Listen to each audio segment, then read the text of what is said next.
পারবে। সুবহানাল্লাহ। কিন্তু আমলটা খালেস হলো, নিয়ত হলো, একমাত্র কাজটা করতে হবে আল্লাহর জন্য। নিয়তকে পরিষ্কার করে প্রত্যেকটা আমলের ভিতরে বিন্দু পরিমাণ রিয়া থাকতে পারে। বিন্দু পরিমাণ লোক দেখানো উদ্দেশ্য যদি হয়, তাহলে ওই আমলটা যত বড়ই হোক, ওই আমলের সরিষার দানা পরিমাণ কোন পুরস্কার পাওয়া যায় না, কোন বদলা পাওয়া যায় না, যত বড় আমল। আর যদি আমলটা ছোট্ট হয়, খেজুরের দানা পরিমাণ আমল হয়, আর তার মধ্যে খরুসিয়াত থাকে, তার নিয়মটা পরিষ্কার থাকে, নিয়মটা ক্লিয়ার থাকে, একমাত্র আল্লাহ জন্য করে, তাহলে দোস্ত আমলটা যত ছোটই হোক, আল্লাহর কাছে এটা বড় দামি হয়ে যাবে, আল্লাহর কাছে এটা বড় পাহাড় পরিমাণ হয়ে যাবে। নিয়মটা পরিষ্কার। আল্লাহ তাআলা জমিনের কাছে আল্লাহ তাআলা ওহী পাঠিয়েছেন। লাবান বিআন্না রাব্বাকা আওহা লাহা, বিআন্না রাব্বাকা, আপনার রব, বিআন্না রাব্বাকা আওহা লাহা, জমিনকে প্রত্যাদেশ করেছেন।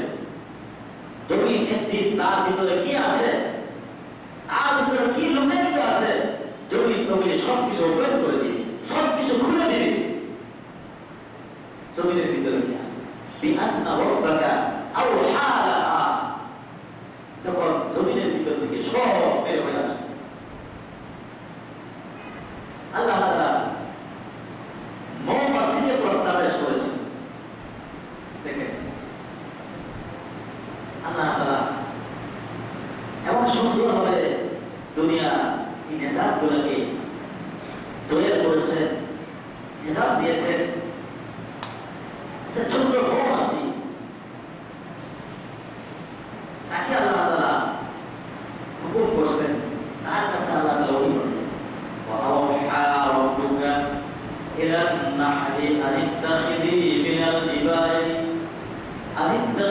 মিনাল জিবালি বুয়ুতান ওয়া মিনাশ শাজারি ওয়া মিম্মা ইয়া'রিশুন। মধুমক্ষীকে আল্লাহ তাআলা প্রত্যাদেশ করেছেন, ওহী পাঠিয়েছেন।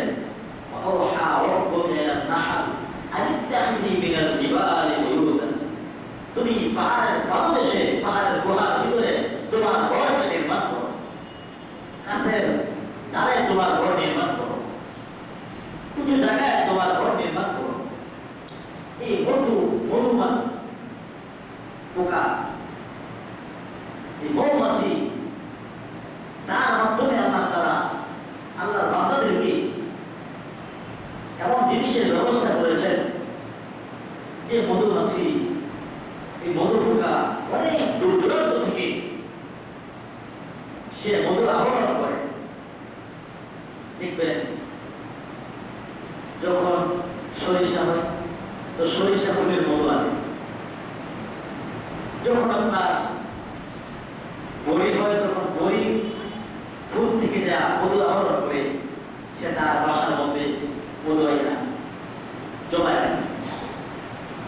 তো এখান থেকে মানুষেরা, আল্লাহ তাআলা মানুষদেরকে ব্যবস্থাপনা করে দিয়েছেন, ওই মধুমাছির সে যে ঘর বানায়, ওইখান থেকে মানুষেরা মধু আহরণ করে, সেখান থেকে মানুষেরা মধু নিয়ে আসার ব্যবস্থা করে।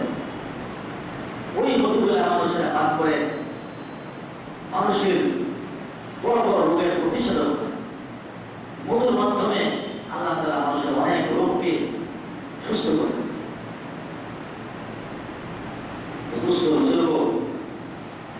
এইভাবে আল্লাহ তাআলা মানুষের জন্য বিভিন্ন ভাবে দুনিয়াতে সব কিছু ক্ষেত্রের জন্য তৈরি করা হয়েছে, সবকিছু মানুষের জন্য আল্লাহ তাআলা বানাইছে। কোরআনুল কারীমের ভিতরে আল্লাহ তাআলা জমিনের কথা বলছেন, পাহাড়ের কথা বলছেন, মৌমাছির কথা বলছেন, নারীর কথা বলছেন, মক্কাতুল মুকাররমার কথা বলছেন, ফেরেশতাদের কথা বলছেন, পিপিলিকার কথা বলছেন। এইভাবে আল্লাহ তাআলা তার কোরআনের ভিতরে যখন যেখানে যেটা প্রয়োজন মানুষের সামনে আল্লাহ তাআলা তুলে ধরছেন এবং মানুষকে সেখান থেকে শিক্ষা নেওয়ার জন্য যে কোরআনের আয়াতগুলো সূরাগুলো আল্লাহ তাআলা তার নবীর উপরে অবতীর্ণ করছেন। আল্লাহ বলেন ওয়ানাজ্জালনা আলাইকাল কিতাবা তিবয়ানান ওয়ানাজ্জালনা আলাইকাল কিতাবা তিবয়ানান লিকুল্লি শাইইন ওয়া হুদান ওয়া রাহমাতান ওয়া বুশরা লিল মুসলিমিন।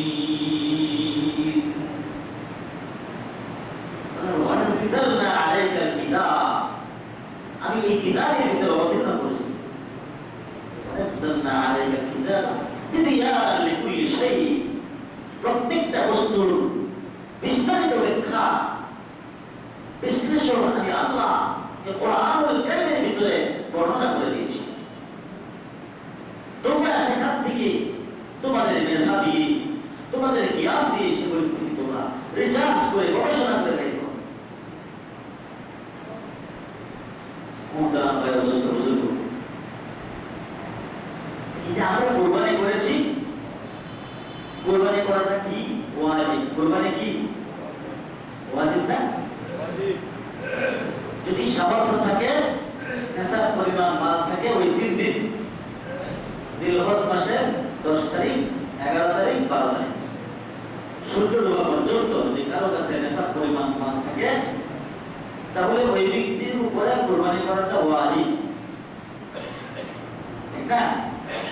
এখন আসেন, কুরবানি তো ওয়াজিব, কুরবানির মতো আরো ওয়াজিব আছে না নাই?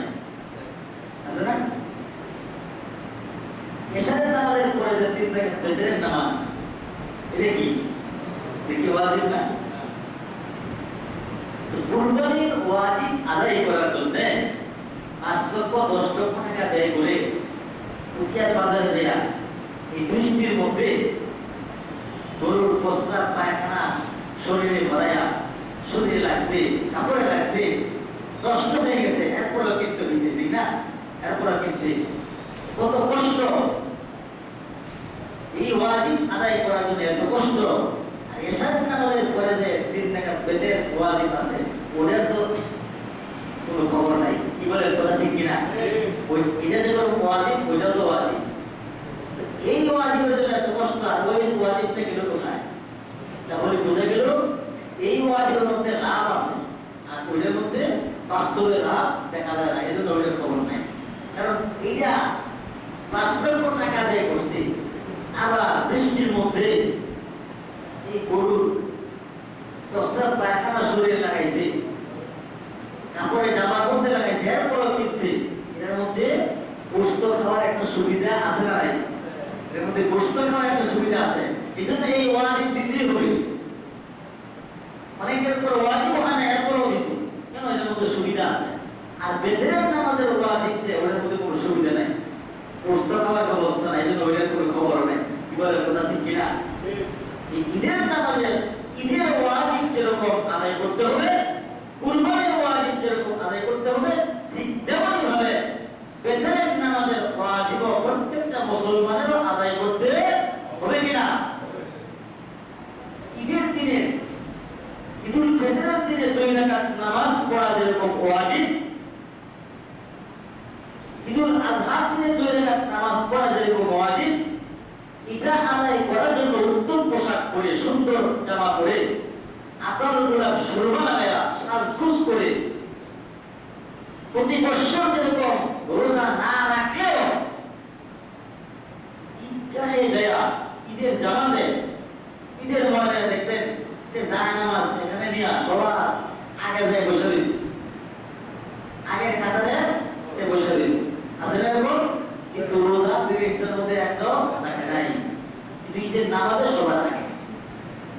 ঈদের নামাজের ওয়াজিব আদায় করার জন্য যেমন উত্তম পোশাক পরে জায়নামাজ নিয়ে তুমি সবার আগের কাতারে বসে আছো, ঠিক তেমনি ভাবে নামাজের ওয়াজিব তো তোমার আদায় করতে হবে।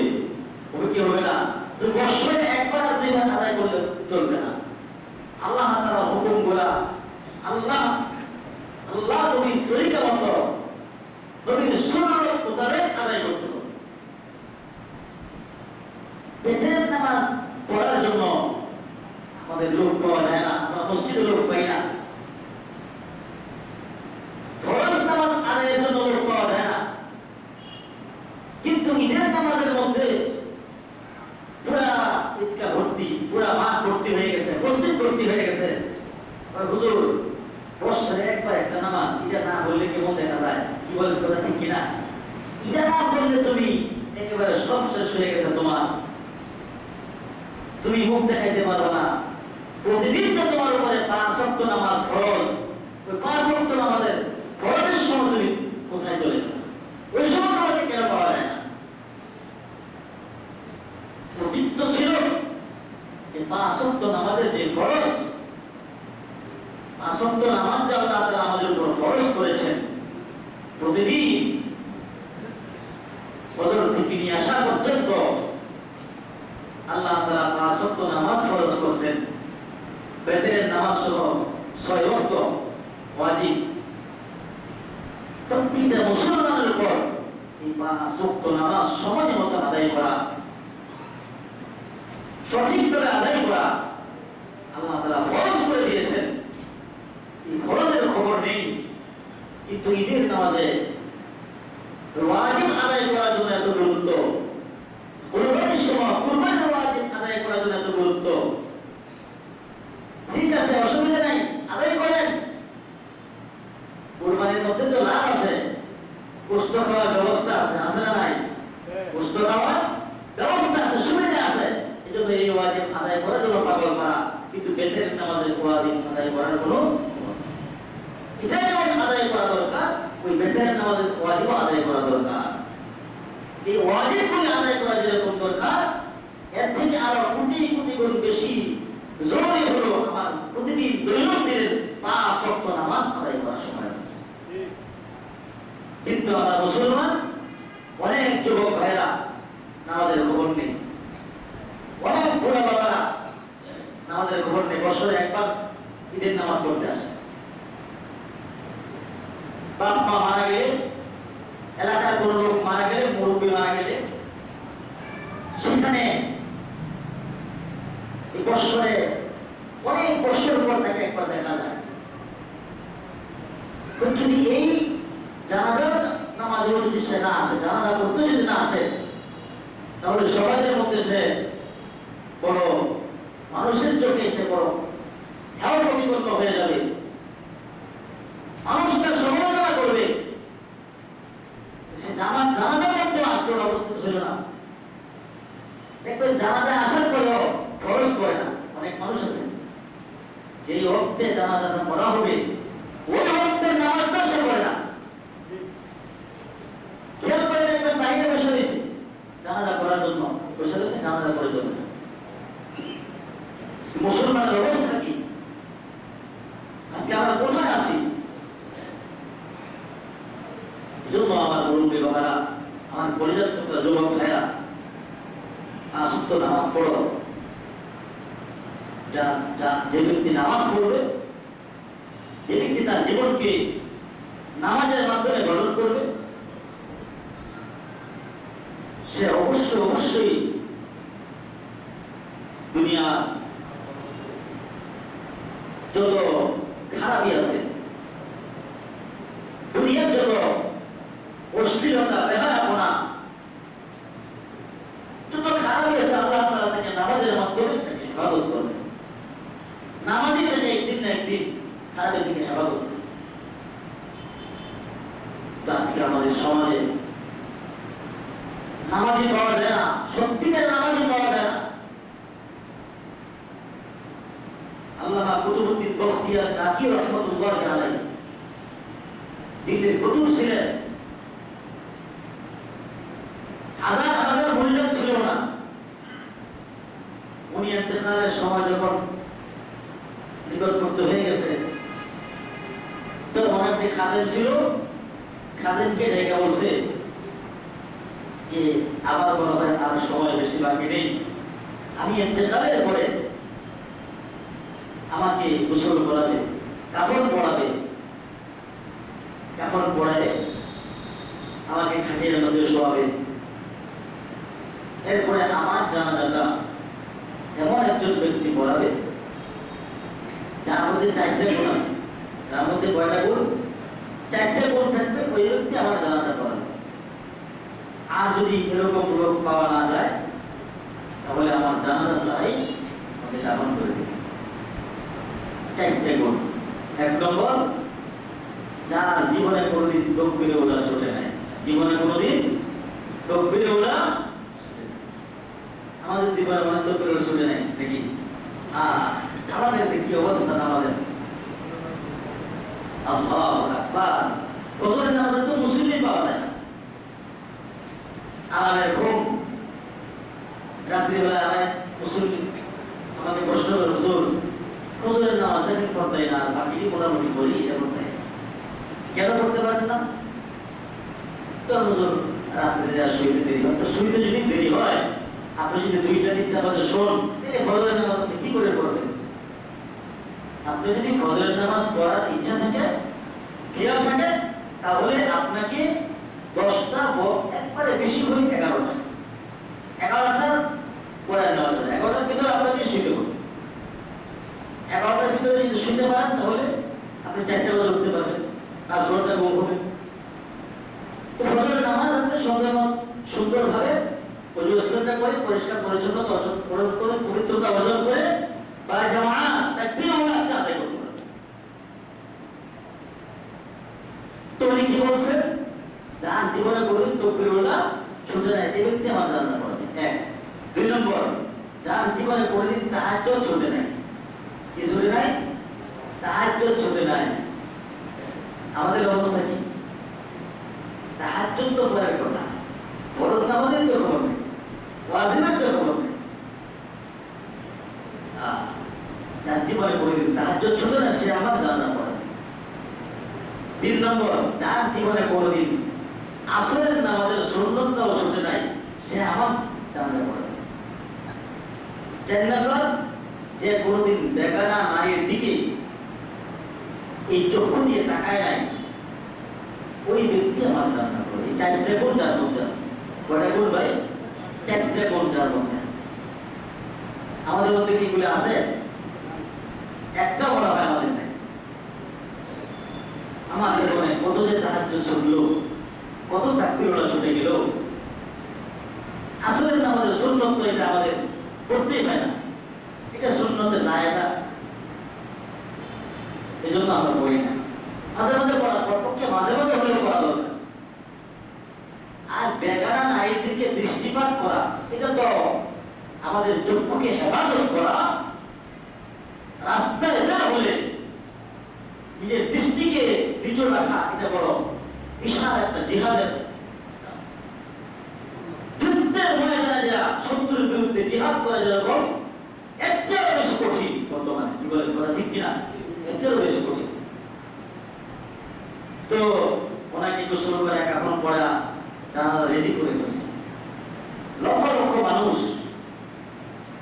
বড় বড় বুজুর্গরা, মুহাদ্দিসরা, মুফতি সাহেবরা, আলেম ওলামারা দাঁড়ায় গেছে। হেরান করতেছে, কে আছে এরকম, কার মধ্যে 4টে গুণ আছে? একটু মেহরবানি করে আইসা হুজুরের জানাজাটা পড়ায়। কেউ সাহস করে না, কেউ সাহস করতে পারে না, কিন্তু সামনে আসে। অনেক দেরি হয়ে যাচ্ছে, লেট হয়ে যাচ্ছে, সময় অভাব হয়ে যাচ্ছে।